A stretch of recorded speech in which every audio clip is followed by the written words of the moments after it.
Are you addicted to writing music?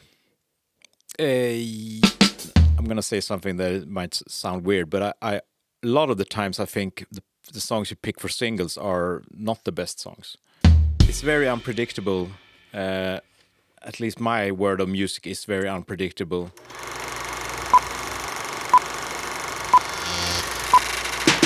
All right. Okay. Ska vi starta? Ja, vi kör. I'm sitting here with Peter MORÉN. Who are you? Can you introduce yourself? I am Peter, and I've been making music since I was a kid. When I grew up in a small village called Vika outside of Mora in Dalarna, Sweden. Google that. Anyway, in the middle of nowhere, started on violin as a kid, and then I gravitated towards the guitar because I wanted to write pop songs. I've been in a band called Peter, Bjorn and John since 2000, so it's a long time. Started with a schoolmate of mine. We went to music high school in Västerås in the early to mid 90s, Bjorn. And I do a lot of other stuff too. I have a side solo project called SunYears, put out 2 records. I made some records in Swedish earlier. In playing guitar with other people, producing some records, and write songs with people, and whatever, all kinds of stuff.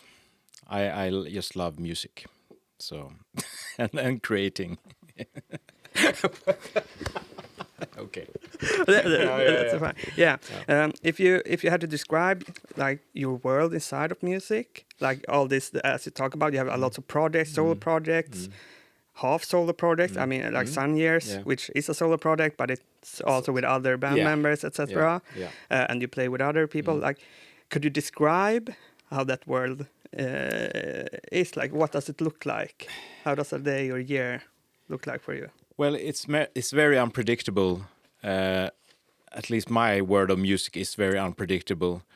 I think when we started touring a lot with Peter, Bjorn and John in 2006, when we put out our 3rd record, which kind of broke us through all around the world, that was a big change. But because before that, I went on and off to university and studied different things, and I had extra jobs, worked in a bookstore, worked at schools. So I sort of thought that music was my hobby or sort of like a half-time But then suddenly it took up all my time and actually made some money. But I was a bit confused in between the tours when I got home because everything got so quiet, and what I'm going to do now? And that shift was so big between like, a really tight schedule of work and then nothing. So I think through that I kind of started doing other projects, and I just wanted to keep busy with other music as well when I got the chance. And I think it's been a bit of a trial and error, like time rushes, but 15 years I've been trying a lot of different things, and now I'm sort of narrowing it down a bit more because I'm getting older and I'm taking away stuff, so I'm not really looking for jobs, if that makes sense. Yeah. But it's also, I'm very fortunate that there's a couple of Peter, Bjorn and John songs that have had a lot of syncs, like a lot of film and TV. So there's money coming in even when I'm just sitting on my ass, which is weird. But that means I really want to do stuff that I feel strongly about rather than looking to do stuff for money.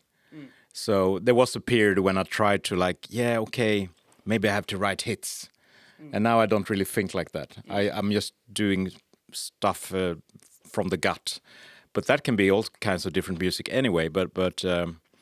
And I don't want to be a pensioner. I really feel strongly that I want to do a lot of stuff and work and especially write songs and focus on that, because sometimes I think I've kind of got a bit distracted. What is my center in this? And my center is what started as a kid when I started playing guitar, and I always wanted to be a songwriter and a singer more than like I never dreamt about being a producer or a fantastic guitar player or anything like that. Now I love playing guitar and I try to get better, but the center has always been like songwriting and, as they say, singer-songwriter. So I'm trying to get back to that and yeah, I don't know. So it was a big shift for you, like when you broke through, had your break, so you could like basically come back to the ordinary days and weeks in your life, but then you had nothing. It was like void because you didn't have to work other jobs. Yes. And just practically could focus on the music. But Yeah. like when you went home from touring, it was a big shift there. Yeah. And I think that can become like sort of a mind fuck, because if you're used to having a proper job or getting up in the morning, and you can almost become depressed because it's like you see all this time and everything is. If you've been on a tour, and this was the period when we were really hyped and everything was happening, so everyone was like, you know, sucking up to you and being really like, yeah, we're gonna fix everything and what's the word? Yeah, you get a bit like in your rock and roll cocoon. They take care of everything around you. You don't have to do anything. And you just play shows for a lot of people, and everyone's excited. And then you get home, and no one's caring, and you don't know what to do. And it's like, so after a while, I started to figure out that I still need to have like, I kind of like now that I don't have to have a proper. I mean, of course, there are periods when I have to have meetings or I have recordings or practice, and I have to go to see people at a certain point during the day, which is good. But there are also periods when I have to like do my own schedule for my day, which can be, you know, I'm walking the dog for hours, or I'm just sitting at home, you know, answering emails, or go here to this space and play guitar and write a song, and that's okay. It doesn't. I had a period when I felt almost like ashamed that I didn't do a proper job, but now I've started to realize that all this, because I'm always thinking, so there's always like stuff for songs and ideas, whatever. If I'm doing the dishes or, you know, and I'm starting to realize that that's okay. It doesn't always have to be a particular like, okay, I'm meeting someone and writing a song, or but I'm trying to set up deadlines for myself though. Like that's how I try to keep my mind clear, is that I have different projects and I set deadlines for myself. So that's kind of how I keep sane. Yeah. Are you bad at being bored? Like having a... No. Not really. I actually think that boredom is good for a creative person, and that's how I started as a kid. Because my friends were into sports, and this was the 80s when I started with music, mid 80s. Dungeons and Dragons, like stuff like that was popular, or watching video violence, Rambo, or stuff that we weren't supposed to watch, but like and computer games started then as well, and I wasn't into any of that. I read some. I liked comics, and I liked books, but mainly I was into music, and really nerdy about like buying records and listening to records and trying to write songs. And so it kind of came from boredom, that I wanted to, like, that calm space makes me want to write songs. And I think if you're only like rushing through life and traveling and seeing stuff, and I mean that can be good for put stuff in there, but to get new stuff out, I have to internalize it, and I have to be a bit bored. So I think like the pandemic, which was awful in a lot of ways, it was good for me, because it started new processes, and I started playing guitar in new ways and write different kind of songs, and was a bit more reflective of what I was doing. Like, as we talked about, like what is important, and I don't have to do everything. I don't have to be great at everything. I can focus on some stuff. Yeah. So I think boredom is good because you have to, sit back and think sometimes and not just do. Exactly. And also not just consume. Yeah. Like you have to create it yourself. Yes. But do you think that Vika is a small Swedish village? It's, I don't know, a couple of hundreds, maybe a thousand. I don't know exactly. Yeah, not that not that much people live there. But it's close to another. Like, if you had to do something, if you had to entertain yourself, you probably had to like create something for it. Like, you couldn't just sit there. It's a different time now because of internet and cell phones and stuff like that. So you consume more now. But do you think my question is basically like, do you write better songs and stuff when you have been bored or are bored or are alone? Like how do you think that like being bored affects your songwriting? I mean, it depends on what sort of song you're writing, because I still occasionally do co-writing and write with other people, and then I think it's pretty good to be. I don't try to go in with an idea. I try to be open-minded and just see what happens. Can be good, can be bad, I guess, but I think that's better, because if I come in with something that I already like, it might become problematic because you're kind of already attached to it. But if I'm writing for myself, I think the best is that it's just coming naturally, and then I think this, as you say, boredom can be good when it just comes when you're doing something else. Like if I'm out, like the title song on the new SunYears records was written when I was skiing up in the north of Sweden by myself at night, like the lightning trail out in the woods. My wife is from Boredom, which is way up north. So I was out skiing, and that whole song came through me in the trek, like in the skiing trek. What's the name of the song? The song Forlorn. It's the title track of this album. So, stuff like that. I also got ideas sometimes when I've been to the Coop, to the grocery store, or or just walking with the dog. I think it's often that you think good when you're doing something else, or when you're just walking, or My brain is, that's a problem too. My brain is always thinking about stuff, and I don't know. Sometimes I want to turn it off, but is it hard to wind down, and not be productive in your head?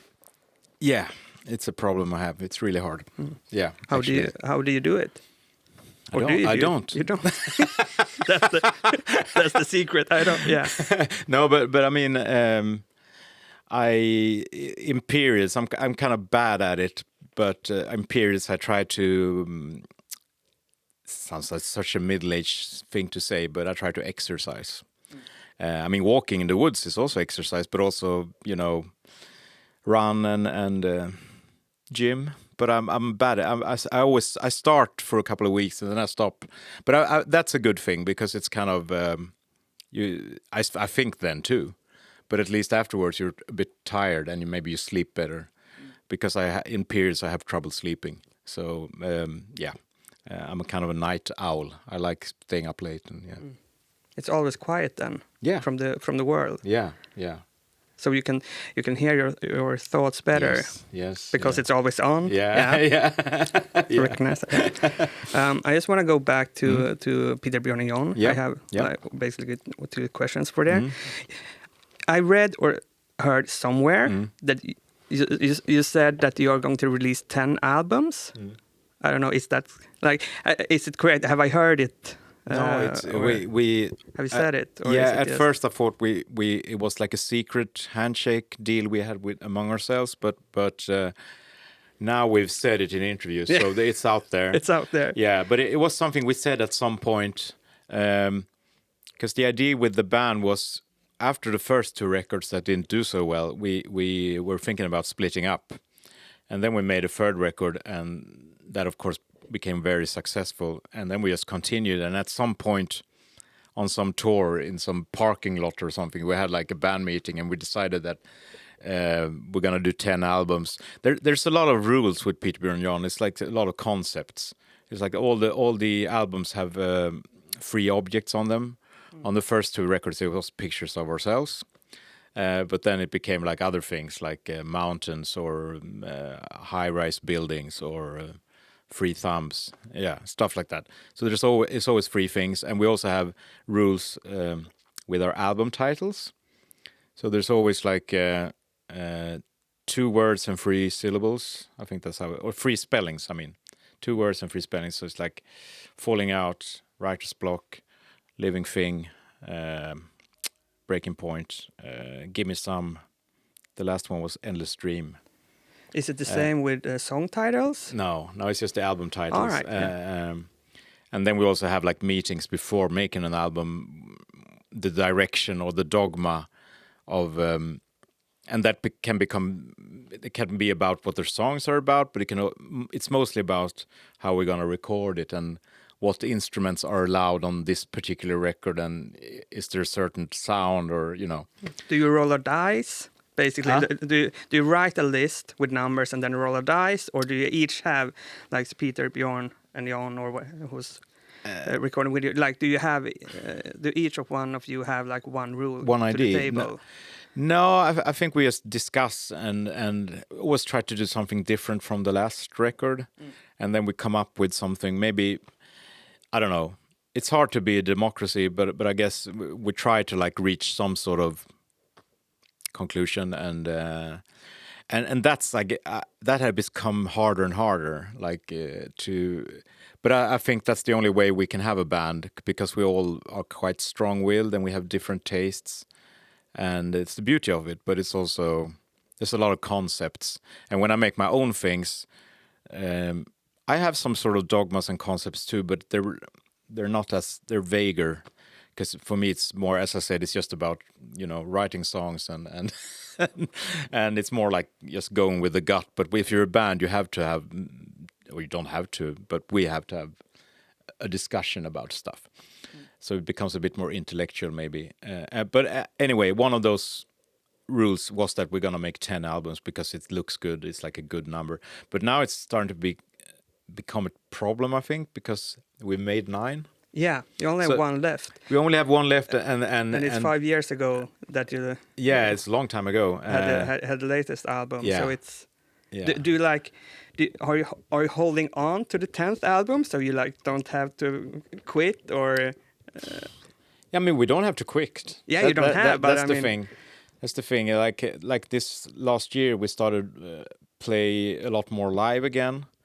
But we're playing like our most famous record mainly. We're playing the whole record, Writer's Block, and then we play some other songs as a double, as a second part of the show. And that's so popular now. Like, you play the classic album, and next year that album turns 20, which means we're gonna continue to do that next year. And there's a lot of bands that don't play new songs. So I mean, we could basically make one more record and then continue play the shows until we die if we want to. Yeah. I read somewhere that I don't know if this is the correct number. It's the internet, but it's like 72% of streams are of like catalog music, music older than, I don't know, 2 years, 18 months, or whatever the number is.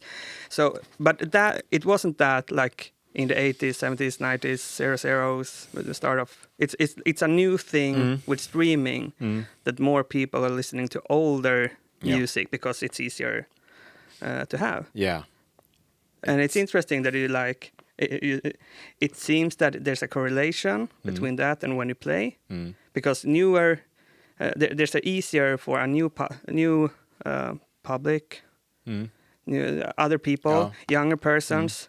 To discover you, so like your albums get live again and again each year. There's a couple of thousand new people hearing it for the first time.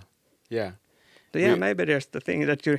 I mean, we noticed that when we were playing in the States this spring, there was a lot of people who were like around 20 and even younger who obviously couldn't have seen us the first time around. So they got into our music through their parents, but also, as you say, through like just finding it online. I think it's great in a way, but it's also a bit sad because it's so hard to compete with the history of music.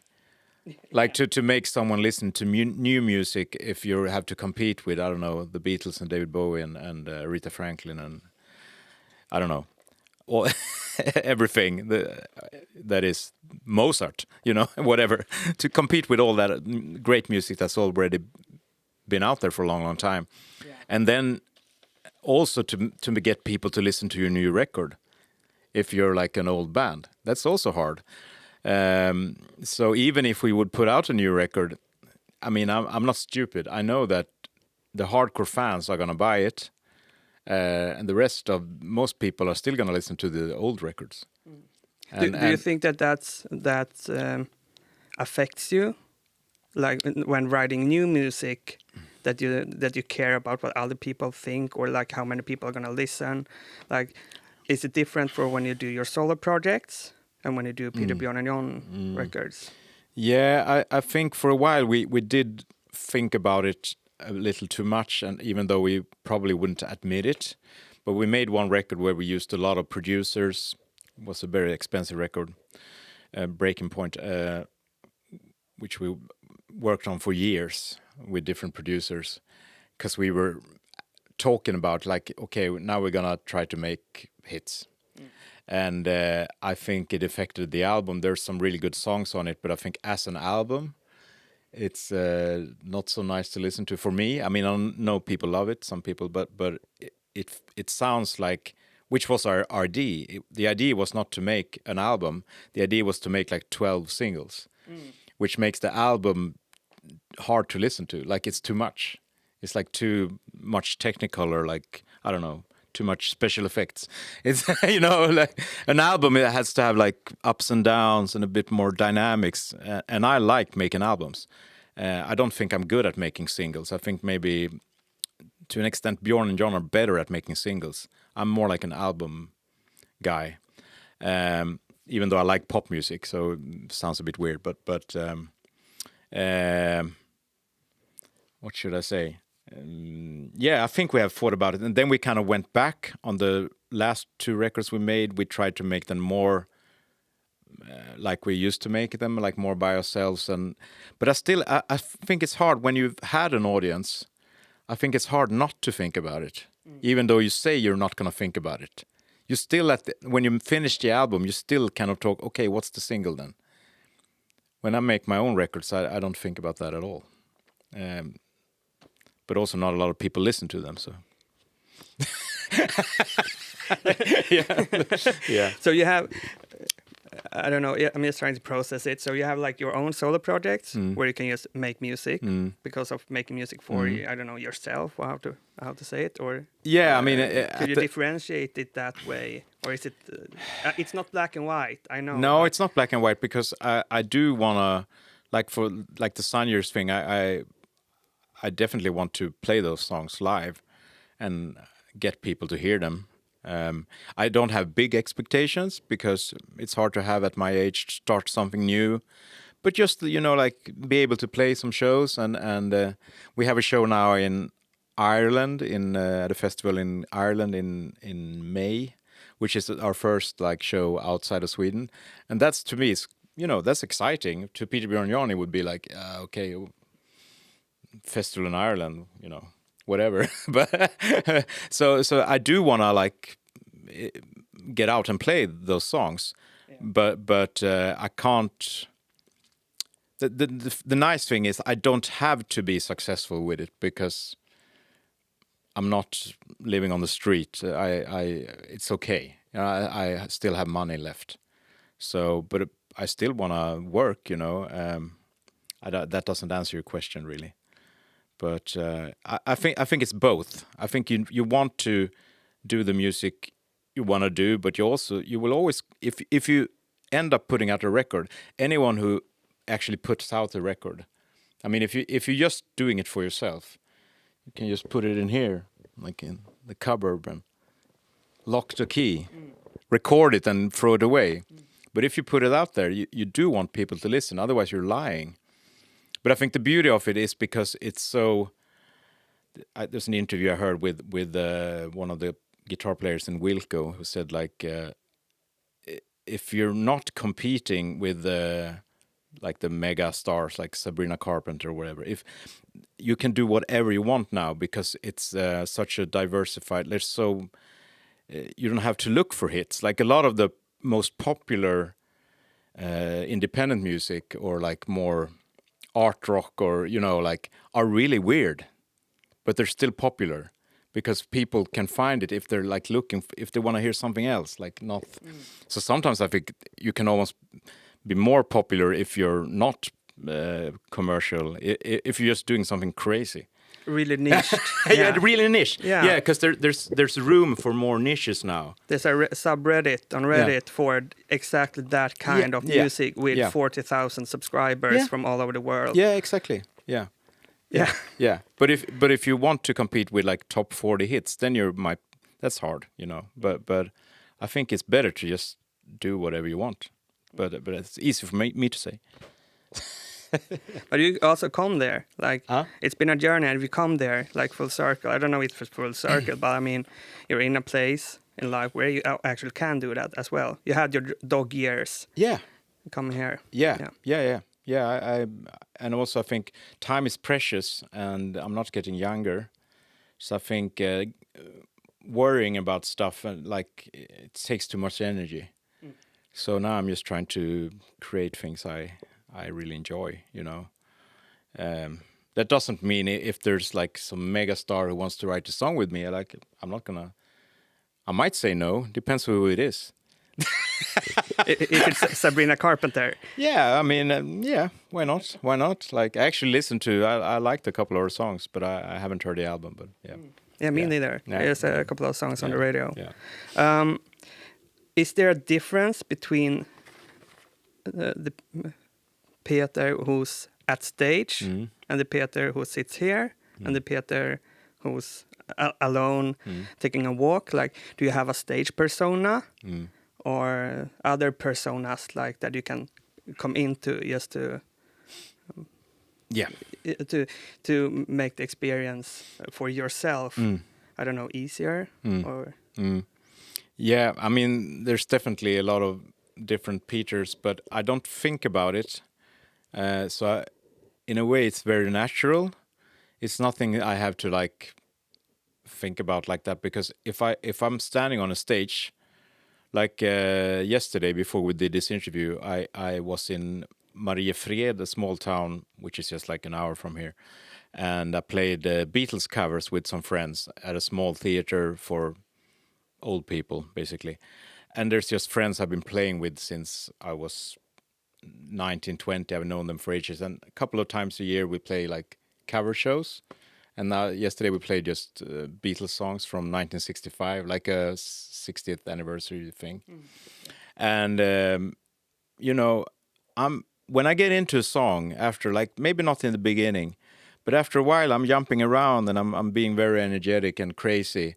And it doesn't matter if I'm playing for like 60 people in Mariefred or on a big stage in LA or you know, or if I'm playing a cellar with SunYears in Södermalm here for 50 people, or if it's 20,000 people. I'm doing the same thing. It's different songs, but when I get into music, I'm like starting to move, and sometimes I get angry with myself because I want to stand still. You know, I want to, but I can't. So in that way, it's not the persona that I'm thinking about, but it's very different from the private person who's quite like when we're doing interviews like this. I'm prepared to talk about myself, but if I'm in a social situation with friends, I rather listen to other people. Maybe if I had a couple of drinks, I might start talk about myself, but usually I'm more interested in listening to other people. So I don't... It's not like I talk about myself all the time in private. I can be quite shy, actually. So, but there's a lot of like artists and musicians who seems extrovert but are also very introvert, and I do need to spend a lot of time by myself, which I think is because how I was brought up and enjoying the silence and enjoying being out in nature. And it's a couple of weeks ago I finished a tour playing with Robert Forster, who I produced a record for, Australian legend from the Go-Betweens, and some really good friends was in the band, and a lot of days we were out walking in Europe in different cities and just enjoying it. But at the end of the tour I had to say to like my friend, the bass player, like, I need to be by myself today. Like we were talking about, okay, what we're gonna do today, like I just want to walk by myself, because you're with people all the time. It's like so I definitely need. So that's why I don't think I can do this as a lot of young people do, where they go to the studio every day and, okay, I'm gonna meet new people, I'm gonna write hits, I'm gonna like. As a lot of young producers, that's how they make a living. They just write songs every day with different artists, and maybe I can do that sometimes, once in a while, but not all the time. My brain is gonna get burnt out. Yeah, it's too much. Yeah. Yeah. So you have to like I don't know if it's a correct word, like, but to self-regulate basically, because I just gotta be for myself for a bit and just breathe out. Yeah. I'm gonna change topics. About like a decade ago, 10 years ago, you mentioned that you had a limited influence from other Swedish music and artists. I heard it in an interview you did. That you had not listened too much on, especially modern Swedish music, like Kent, Håkan Hellström, Marcus Krunegård, stuff like that. It's an old interview, I think. Yeah, it's an old interview. Yeah, it's 10 years ago. I just want to check, like, has that changed? The last decade, you listened to more like Swedish music in Swedish? Good question. Not really. Not deliberate. Like as I mentioned, I happened to see a show last week with an artist from Gothenburg. But I mean, there's a lot of people I know and I like on a friendly basis. I might still haven't heard their latest record, but if I happen to go to a show or a release party, or like, there's a lot of great music, but it's not something I seek out. Not really. Like I do listen to a lot of old Swedish music, like Kjell Höglund. Yeah, or Will Adolphson is a big favorite of mine. I did I was involved with a tribute record that came out in a concert that came out last year. So like old Visa and I don't know, older Swedish music. And also, of course, there was a lot of, when I grew up in the 80s and 90s, the artists that came out then that I listened to, I might listen to them, like old stuff, even older pop and rock, but it's not like I'm seeking out the new stuff, but I might forgot something. I don't know. It happens. There are definitely a lot of good music, so it's not about that. I think it's that I sometimes don't want to be too aware of what's going on around me, because I don't want to get too influenced by it.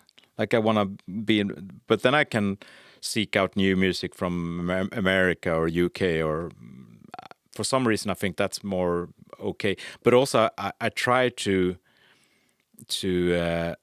not be shy about comparing what I do to the stuff I really, the greats, so to speak. Like I don't feel ashamed about like trying to, like, if you really want to make something that you love, you should compare it to the stuff that have influenced you, and rather than like comparing it to something that someone did in the studio next door or something. Because I mean, not that is a problem, but you might become too like influenced. Like, okay, what are they doing? Okay, that sounds great. Should I do something like this? Or I don't know. I think it's good to sometimes back away from that. At the same time, when you're actually working with someone, then of course you get super influenced and pick up ideas. If I'm recording with someone, play guitar on a record, I'm like, okay, how are they doing it? And so collaboration is great, but so I don't know. There's not I don't know. Cut it out. Yeah, cut it out. Cut. Yeah. Do you have a dream collab, dream duet, or? Not really.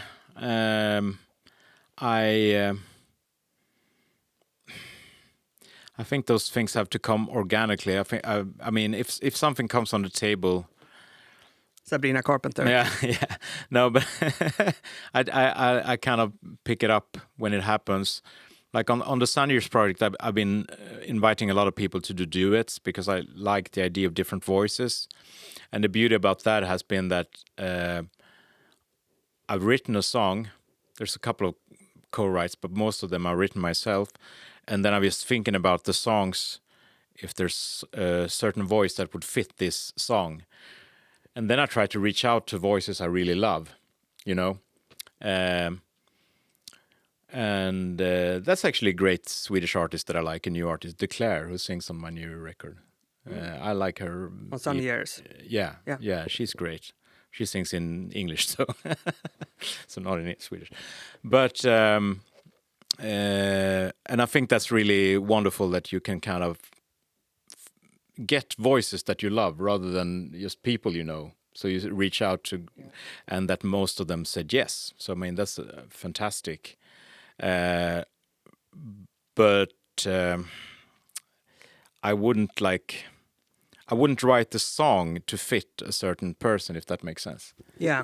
Not at this stage anyway. So it's not like I'm gonna write this song and send it to, I don't know, Elvis Costello and see if he wants to sing it, because. But on the other hand, like if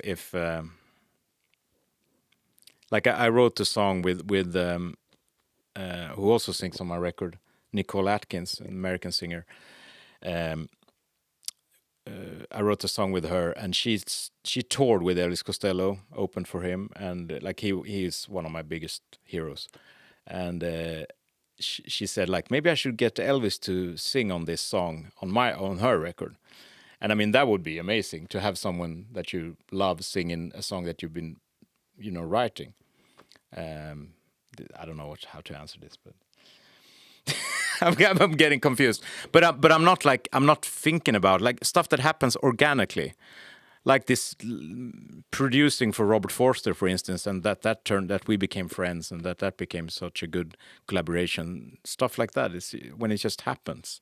So it's more organic. Yeah, organic. Yeah, if you meet, grows, yeah, and you meet someone, and it's just like, yeah, let's do something, and yeah, I mean that would be, yeah. I mean, I would love to do something with Damon Albarn, but yeah. Damon, yeah, if you're hearing this. Yeah. I mean, we've met once, but I was very drunk, but yeah. And I lost his email. He gave me his email, but I lost it. Oh. Or my manager lost it. Yeah, blame him. I don't work with him anymore. So. Oh, yeah. The manager. The manager, yeah. Yeah. But Damon, yeah. Yeah, but of course there's a lot of people I would love to collaborate with, but I'm not like making a case for it. I'm not like searching for it. Yeah. If something comes to you. Yeah. Have you ever thought about making like a Christmas album or Christmas duet album? It's quite popular, like with Swedish singers. It's very popular. Yeah. There's actually it's a friend of both me and Ruben, Johan Bergmark, who's a photographer. He's been taking a lot of photos of Peter, Bjorn, and John, and myself. And he has a record label called LRUT Institutet, who puts out a lot of like Americana country stuff, but also some other stuff. And they do like a Christmas record.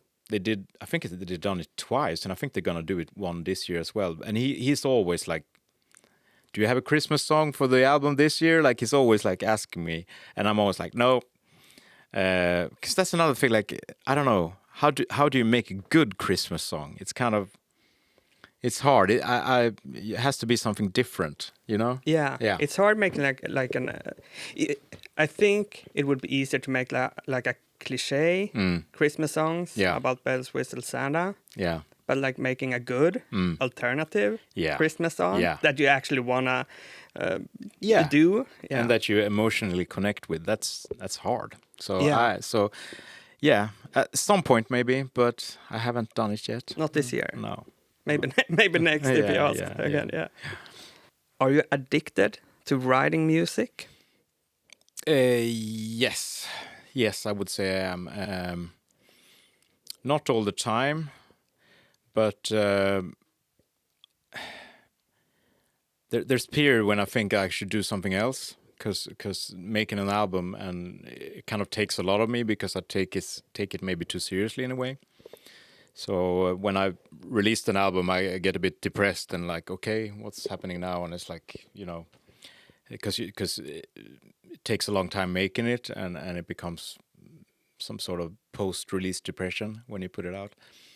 But I know that eventually I started to think now about what I'm gonna do next, and I have so many songs in my phone, like half-written songs that are almost done, songs that are just music, and you know, so many ideas.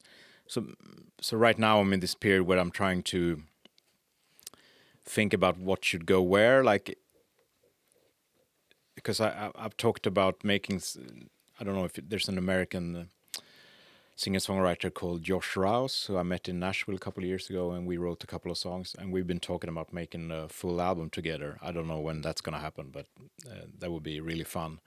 So maybe a couple of songs should go to that, and then a couple of songs should go to the next SunYears thing, and maybe a couple of songs should go to Peter, Bjorn, John even. I don't know. So I have to like go through all the ideas, and maybe something is something completely different, like a new thing, you know. But I'm definitely, I think if I don't have something brewing, if I don't have something I'm working on, then I would be scared. Like then it's like the ground is disappearing. Like, okay, who am I? You know, because that's kind of how I see myself. So it is sort of an addiction, because sometimes I feel like it would be nice just to maybe play some guitar, and as we talked about, record something and not put it out. You know, just do something because it's fun. And I'm not there. I'm not there yet. It's not like you have 10 unreleased albums recorded sitting in the cupboard behind. Yeah. No, I do have a couple things that never got finished. Some projects. So there are. That never will be finished. I don't know. I don't know. But it's in the library, idea library, or half-finished library. Yeah. I mean, there's some stuff that are recorded even that I have, but there's not tons. There's not like. But it's hard when other people are involved. Then it's hard to put it out or finish it if you're like even so. But there's not a lot. I like to finish things. I don't like having stuff hanging around. Are you good at finishing things, like starting projects and finishing it, or are you a better starter? I think I'm pretty good. I've gotten better as well, because I kind of know what I want. Before I was a bit more confused and like fumbling in the dark, but now I try to finish the idea I had in my head. So and I know how to. For me, it's a lot about collaboration. The type of music I do is dependent on like engineers and other musicians and doing things together.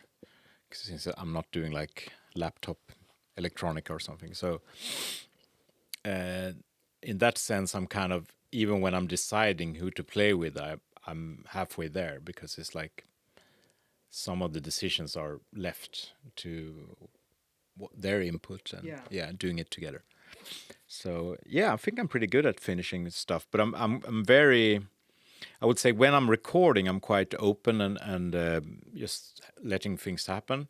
Yeah. But then when we're sitting in mixing, I'm very particular and sort of a perfectionist in a way. So it's kind of that mixture of wanting something that's raw and organic, but then at the same time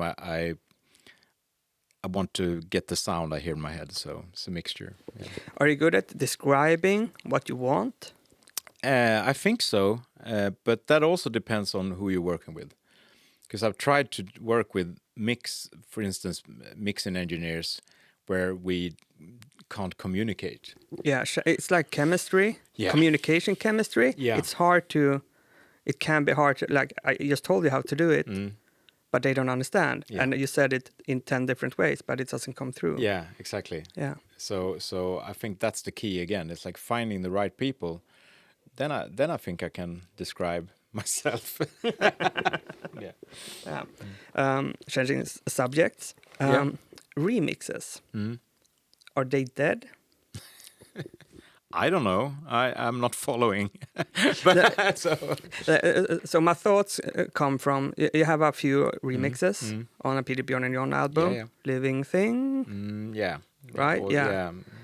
I think on Writer's Block as well, but yeah. Oh, yeah. And you've done a couple of them yourself, like Peter, Bjorn and John, and you also had some collabs. But, I mean, I've seen fewer remixes, like good remixes. It's always like David Guetta doing a house remix of whatever song or featuring or whatever. But, I mean, do you think like that as a concept in the music industry, like that it doesn't happen that a lot anymore, like giving the song to another artist or band and letting them do their thing, and then like you publish it on your album? Or I don't know. I've seen some remixes this year popping up. I haven't listened to them, but I've seen like on social media that okay, we did this remix of So, but I don't know if it's like important. Again, I think it's about what type of music you're doing. If you're trying to get like a song in the clubs or something, if that's a thing anymore, that I'm not sure, because I guess that was the thing before, like getting dance remixes. And is that why you did it, like on the PBJ album, Living Thing or Writer's Block? Partly, there's like two ways. There's also like the experimental remixes, like we had like a remix. It was basically like a remix can be anything, you know. It can be like we did a remix for Yoko Ono, and that was you did, for one of, she did like a full album with different versions, and maybe they don't call it remixes, but I mean to me it is, because we used her vocals, and then we just recorded a rock band, like a new version. And also we did one for Norah Jones, and that was the same thing. Like we did like a rock track. We used her song, her vocals. Oh yeah, that's still like a remix. Yeah, absolutely. It doesn't have to be like a dance remix, but so I think Peter, Bjorn and John have done both with other people too. We've done some really weird remixes. Like there's one with just a guy playing accordion, and I mean, that's a cover. That's a cover because they're not using us. Okay, that's reimagining maybe. But no, I think a remix can be anything really. But I'm just guessing at, for certain artists they try to, and I think some of our songs have definitely been like that. We had one on Second Chance on RAC. That's the guy who did that, and Girl Talk did a really good one on Let's Call It Off back in the day. Yeah, I mean we've had some dance remixes, but also other. Yeah, I don't know. Ask a record label. Yeah, I should. Yeah. You've done a lot of interviews, like personally, and also with the band and the bands. Is there a question about you, your life, your music that you haven't been able to talk about, like to answer? Like, is it a question that you haven't been asked? Yeah, must be. But that you want to talk about? I mean, yeah, you mean like that? No, not really. Because I actually think that I listen. Like this last year, I've been doing a lot of podcasts, especially with American podcasters, on different subjects, and I sometimes feel like I talk too much, like I give away too much. So I think if you press my button, I just talk, which sometimes can be a problem, like I talk a lot of crap. So I think and even like talking about the songs, I think that's such a fine balance, because on one hand, I don't want to talk about what the songs are about. Why? Because I want to keep that mystery and like want people to make their own interpretations. But then at the end, then when people ask me something, and there's some songs that are really personal, then I talk about them, and then I kind of, okay, fuck yeah. So now everyone knows what this song is about, and yeah, it's a shame in a way, because it's nice when people kind of misinterpret songs. Like I've read some reviews and stuff about the Peter Bjorn John albums, where they say that this is a concept album about love or whatever. But okay, yeah, but that song was a political song, and like, you know, people sometimes people completely don't understand what you're trying to say. Yeah. But I mean, that's fine. But I mean, yeah. All right. So for someone who discovers you, you, Peter MORÉN, or Peter Bjorn John, or SunYears, through this interview, where should they start? Like with your music or whatever? Do you have like, this is starting point and you should check out this? Do you have like a roadmap, or at least a starting point? Well,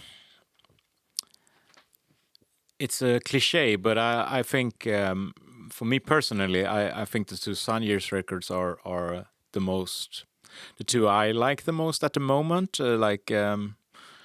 Both of them actually, they're a bit different, and the last one is very recent, so of course I like that. You always like the recent one most. Then when it comes to Peter Bjorn John, everyone listens to Writer's Block because it's the most famous one.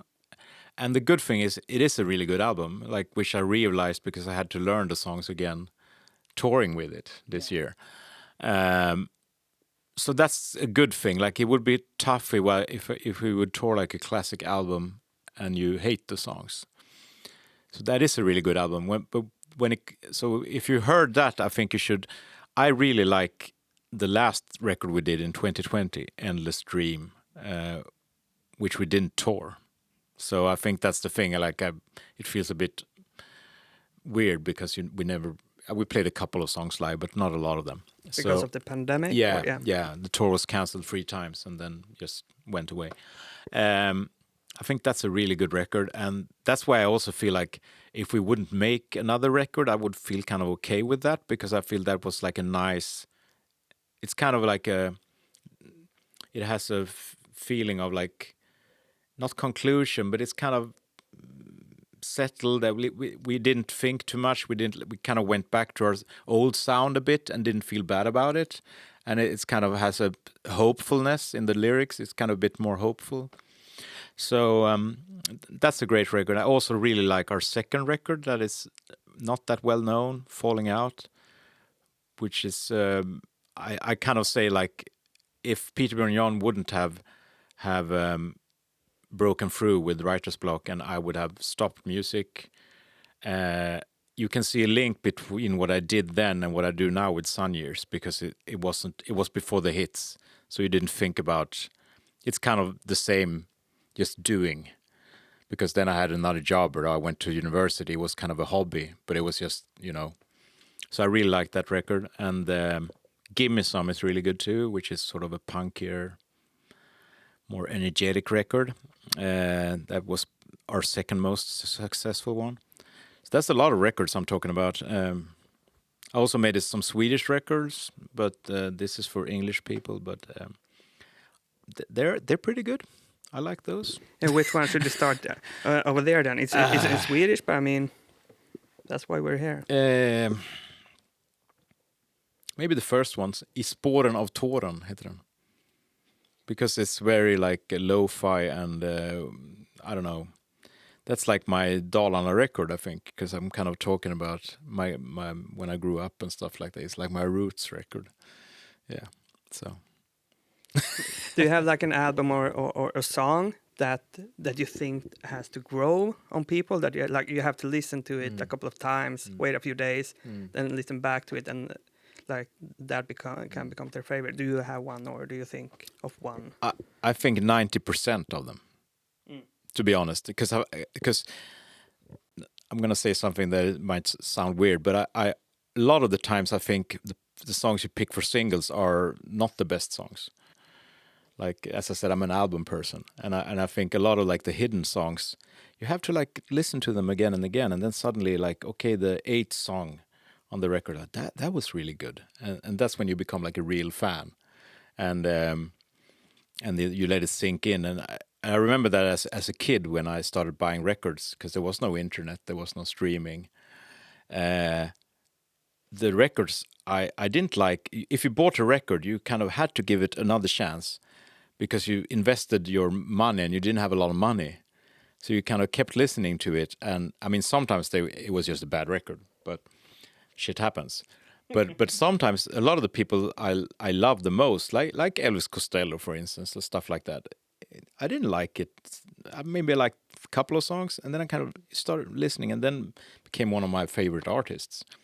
And also I didn't like Bob Dylan at first. I kept listening, and it's like, I love Bob Dylan, you know. So I think sometimes the stuff that means the most, you have to give time. So otherwise it's just like fast calories, just like sugar, you know, and you feel great when you have a chocolate bar, and then half an hour later you feel like shit. So yeah. So it can be like almost like an acquired taste, but I mean like acquired liking. I don't know how to pronounce that. Slow food. Slow food, yeah. Slow food of like a well-cooked meal, you know, like 3-course dinner, and you take you prepare it for days. And it's like really good ingredients. And that's my thing. Thank you, Peter. Thank you so much for coming to this interview. Yeah. It's a pleasure. Thank you. Thank you. Really formal. All right. Okay. Klipp här. Klipp. Men det var väl bra slut.